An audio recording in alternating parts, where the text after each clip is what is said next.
Rain falls like soft whispers over the town of Brindleport. The streets shimmer under the amber glow of street lamps, puddles reflecting tired faces passing by. Inside a small soup kitchen, Elias Rowan stirs a pot of steaming broth, humming to himself as the scent of bread fills the air. His hands move with quiet grace, hands that have bandaged, fed, and held countless strains. Some say kindness changes the world, he murmurs. But what if the world changes you instead? The bell above the door jingles, and a young woman steps in, soaked, trembling, eyes darting like a frightened sparrow. Elias looks up, and for a fleeting second time pauses. Have you ever helped someone who felt like a message meant for you? Mara doesn't speak for a long time. She sits by the window, holding the steaming bowl Elias placed before her, staring at the rain. Elias breaks the silence with soft conversation, his tone more comfort than curiosity. Storm caught you off guard? She nods without lifting her eyes.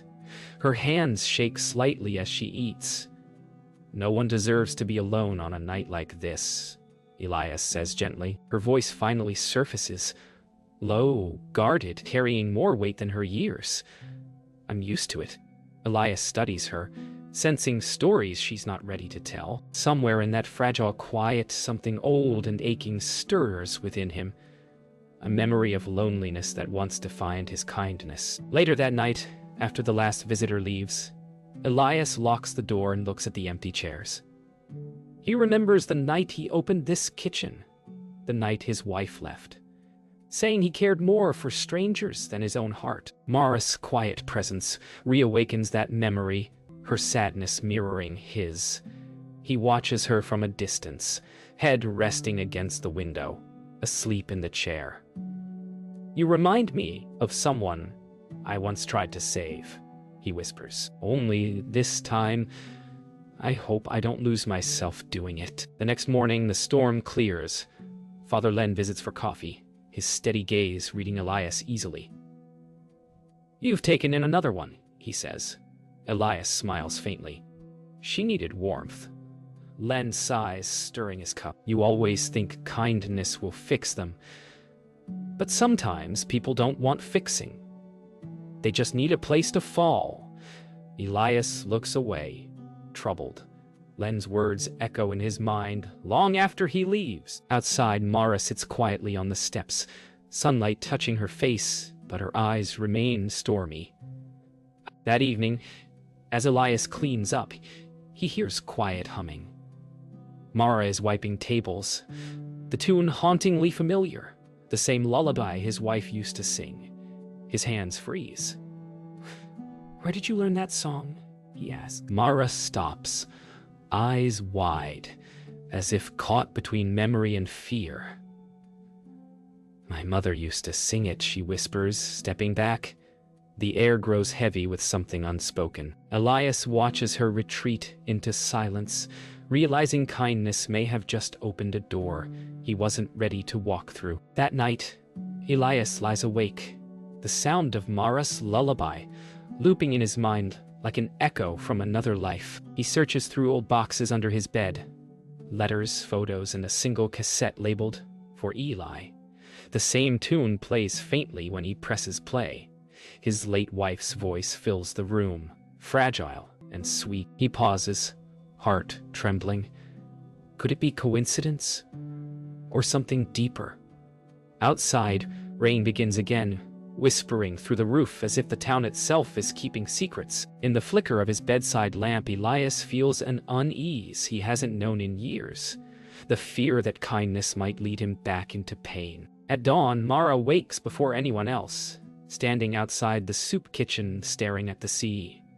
The storm has passed, but the air still tastes of salt and sorrow. Elias watches her from the doorway, a question on his lips he cannot yet ask. You remind me of someone I once knew, he says softly. She glances back, her expression unreadable. I remind everyone of someone.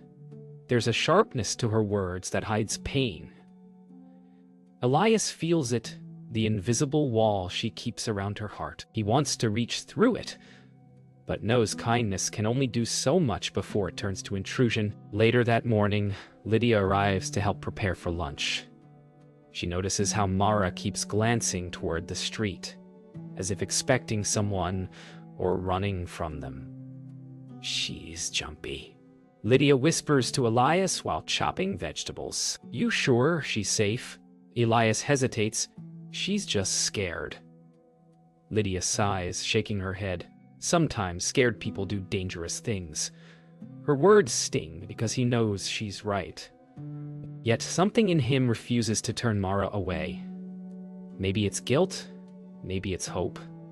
Maybe it's the need to believe kindness still matters, even when it hurts. That afternoon, Mara helps organize the storage room. She finds a shoebox labeled Donations 2010 and pulls out an old photograph, Elias with his wife and a little girl on the beach. The girl's curly hair and brown eyes look achingly familiar. Mara's breath catches. She hides the photo before Elias enters. Everything okay? He asks. Fine, she replies quickly, voice shaking. But when he leaves, her eyes fill with tears. The truth she's been running from might finally have caught her, and it lives inside this small, forgotten town. That night, Mara sits by the fire, her face lit in flickering orange. Elias joins her quietly, holding 2 mugs of tea. You ever feel, she begins hesitantly, like kindness is just another way to hide? Elias studies her profile, the pain behind her words cutting deep. Maybe, he says softly, but it's still better than hate. She turns to him, eyes wet, voice trembling. What if I've done something you can't forgive? Elias looks at her, uncertain, sensing the storm returning not from the sky, but from her heart. The fire crackles louder, as if waiting for hearth to ignite. The next morning, the bell above the door rings again. But this time, it isn't a stranger seeking warmth. A man in a black leather jacket steps in, his eyes scanning the room until they land on Mara. She freezes, spoon midair. Elias senses the tension instantly. I'm looking for someone, the man says flatly. Mara rises, pale as the rain outside. He doesn't know me, she whispers, barely audible. Elias steps between them, voice steady but firm. You should leave. The man smirks. You don't know what she's done. The room goes still. Kindness suddenly feels like a fragile thing, one breath away from breaking. The man leaves after a long silence, but his words linger like smoke. Mara runs to the back room, shaking. Elias follows, heart pounding. Who was he? He asks. She hesitates, then snaps. Someone who wants to remind me I don't deserve help. Her anger crumbles into tears. Elias kneels beside her, hands trembling. Whatever you did, it doesn't erase who you can still become. But she pulls away, whispering, you wouldn't say that if you knew. Outside, thunder rolls again. Soft, distant, warning of what's coming. Elias finds Father Len that evening seeking counsel. She's hiding something, Elias admits, but she's scared, not cruel. Len listens quietly, hands folded. Elias, you've spent your life patching broken people, but what if this time the break is yours? Elias exhales, his heart heavy. If I stop believing in people, what's left of me? Len's answer is slow, kind, but firm. Maybe it's time to believe in yourself instead. Elias leaves without a word, torn between mercy and self-preservation. When Elias returns, Mara is waiting by the fire, eyes red but steady. I need to tell you, she says. The man, his name's Daniel. I used to run with him. We stole from people who trusted us. Elias listens, silent. One night, I tried to stop him. It went wrong. Someone got hurt. I ran. Her voice cracks. I didn't mean to, but I've been running ever since. Elias closes his eyes, the truth washing over him like cold rain. The woman he tried to save isn't lost. She's haunted, and his kindness might be her last chance at forgiveness. Elias stands outside in the pouring rain after Mara's confession, face turned to the storm. The kindness he's built his life upon suddenly feels like a burden. Lydia finds him there, soaked and silent. "You can't save her," she says softly. He looks at her, voice trembling. "Maybe not, but if I turn her away, what does that make me?" She touches his arm, eyes full of sorrow. "It makes you human." Elias stares at the dark horizon, the sea roaring louder. He whispers, "Then why does it feel like failure?" The camera of life holds on him, a man torn between grace and self-destruction. Morning comes with no sunlight, only fog. Elias unlocks the soup kitchen early, trying to focus on his routine, chopping vegetables, setting tables, pretending the night before didn't happen. But as he opens the blinds, he freezes. The man from yesterday, Daniel, is standing across the street watching. His presence feels heavier than the fog itself. Mara sees him too and drops the spoon she's holding. "He won't stop," she whispers. Elias feels the quiet rise between them, thick and dangerous. Sometimes kindness demands courage, but courage doesn't always survive the truth. Mara begins to shake. "He'll ruin everything," she says. Elias steps closer. "He can't touch you here." But she looks at him, eyes wide. "You don't understand. He doesn't need to touch me. He just needs me to believe I can't escape." Elias wants to promise safety, but the words die in his throat. He's spent his life giving peace to others, yet in this moment, he feels powerless. Outside, Daniel lights a cigarette, his face half hidden by the smoke. The monster Mara ran from isn't chasing her. He's waiting for her to surrender. Father Len arrives after hearing rumors of trouble. He listens as Elias explains everything. The theft, the threat, the fear. "So you'll protect her?" Len asks. Elias nods. "Even if it costs you."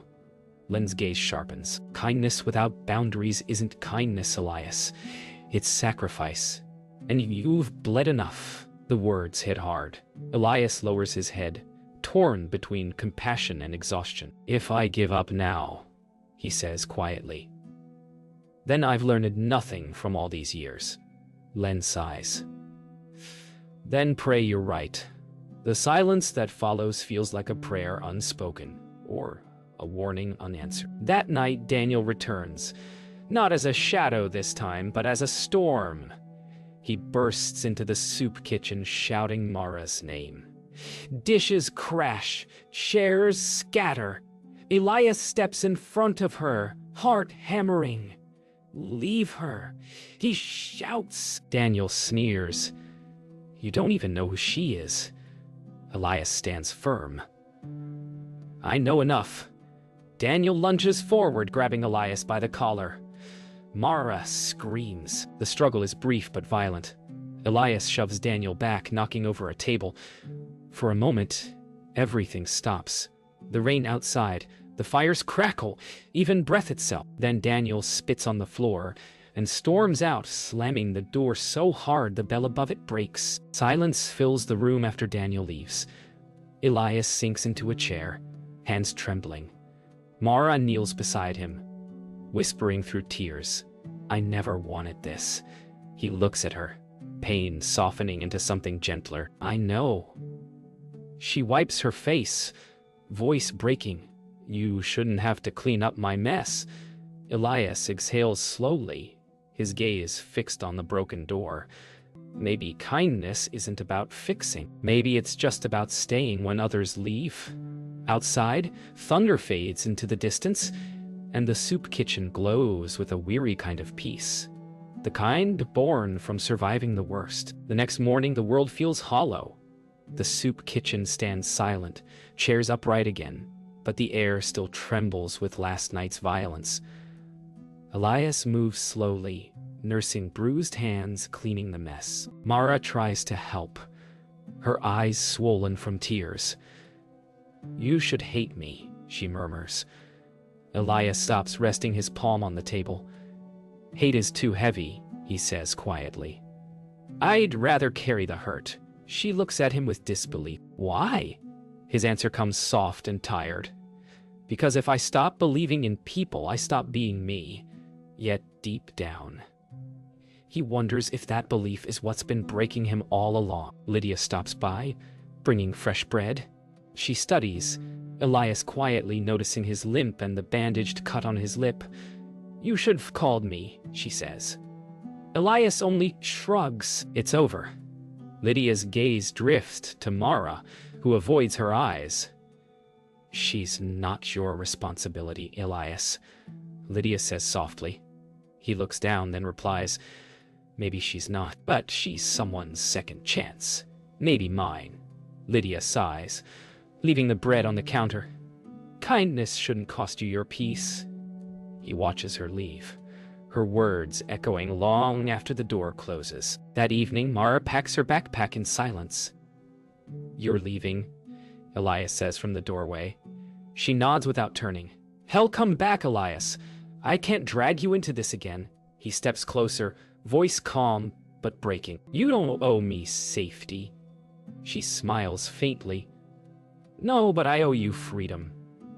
He watches her zip the bag, eyes wet. "You don't have to run to be forgiven." She looks at him, eyes filled with sorrow and gratitude. Maybe forgiveness isn't found. Maybe it's earned by letting go. And with that, she leaves into the rain once more. Elias returns to the chapel that night, drawn by silence. Father Len is lighting candles. "She is gone," Elias says. Len nods slowly. "Then let her go in peace." Elias stares at the flame. "How do you forgive someone who reminds you of everything you've lost?" Len's eyes glimmer with empathy.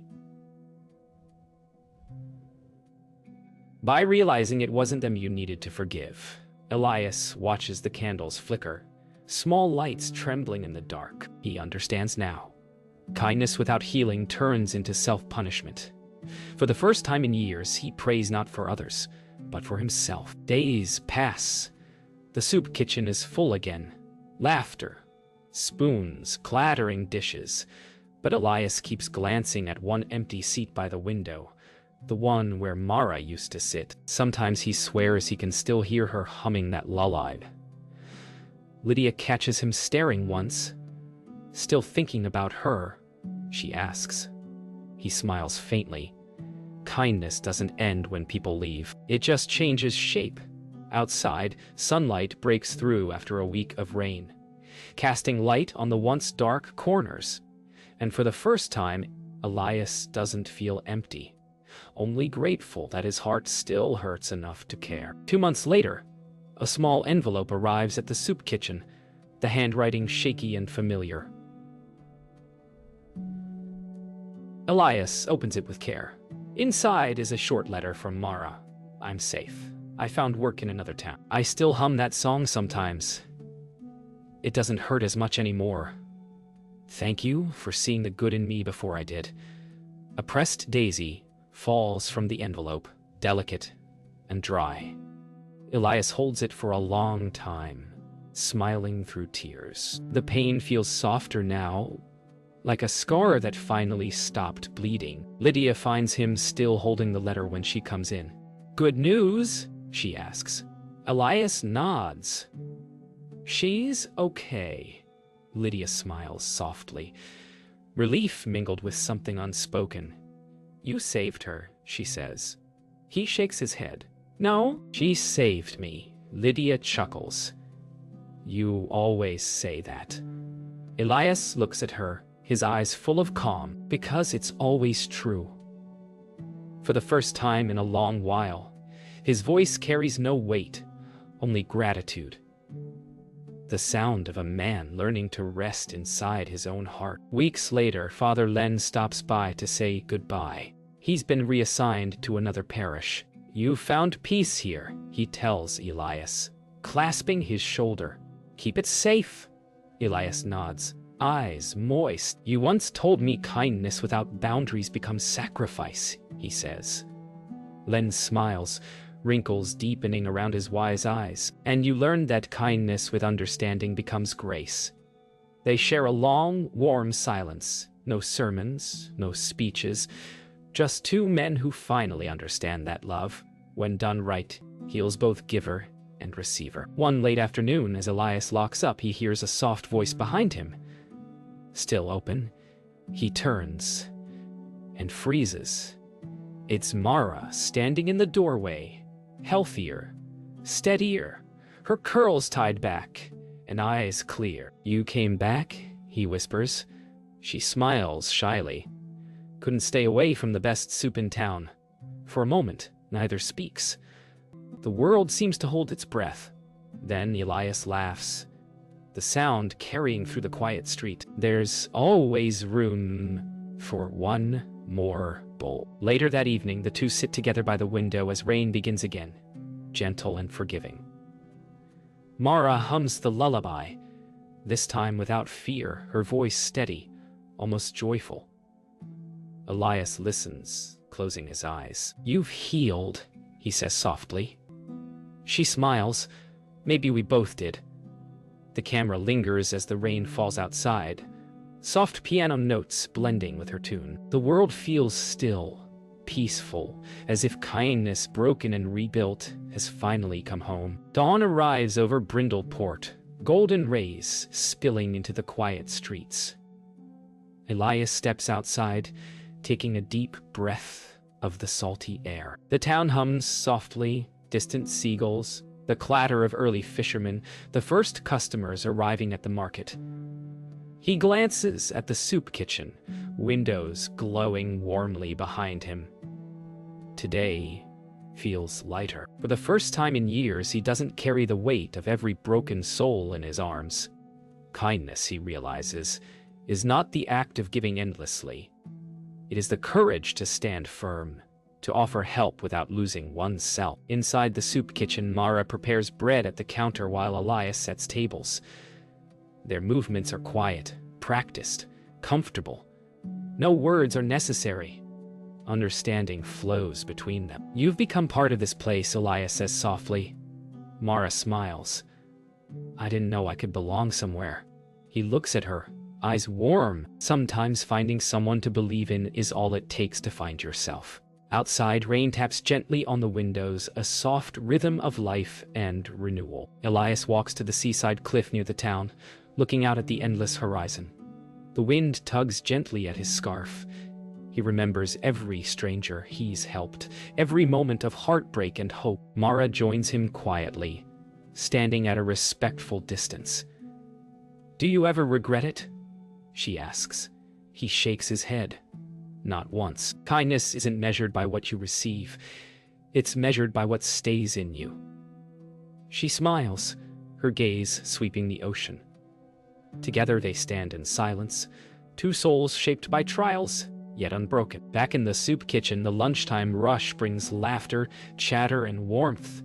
Patrons greet Elias and Mara by name, some lingering to tell stories, others quietly sharing gratitude. Lydia arranges plates with a smile. Elias moves among them, hands steady, heart calm. Mara assists a young child with soup, her laughter ringing out. It is a scene of ordinary miracles, small acts of compassion rippling quietly, proving that kindness, when grounded, never fails. Night falls, rain pattering softly against the windows. Elias sits by the fire, Mara across from him, both quiet. He hums the familiar lullaby, not for sorrow, but for memory and hope. She joins in, harmonizing gently. The room glows with candlelight and the soft flicker of fire. Outside, the town sleeps, unaware of the small miracles within. Elias smiles, eyes closed. Kindness has been tested, strained, and questioned, yet here it remains, resilient, alive, and unbroken. The heart that gives heals itself when it finally learns to stay.